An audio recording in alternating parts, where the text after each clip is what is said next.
नमस्कार मित्रांनो, स्वागत आहे तुमचं फिरत्या गोष्टीमध्ये.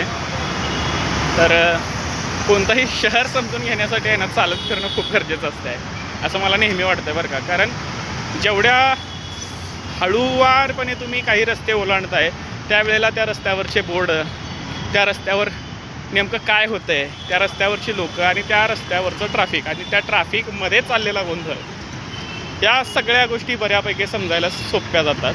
आणि त्यावरून तुम्ही तुमचा एक व्ह्यू तयार करू शकता की बाबा कोणत्या भागात फिरायचं आहे, नंतर नाही कोणत्या भागात फिरायचं नाही, आणि लोक ओळखायला आणि लोकांची मानसिकता बघायला आणि सोशल इंजिनिअरिंगचा जो प्रकार म्हणतात की लोक कोणत्या स्वभावाची आहेत हे ओळखायला जरासं सोपं जातं आहे. म्हणूनच आता हैदराबाद पुन्हा चालत फिरायला लागलो आहे. कारण यापूर्वी जेव्हा आलो होतो ना त्यावेळेला कामानिमित्त आलतो, आता कामानिमित्तच आलो आहे पण राहणंसुद्धा इथंच आहे आता.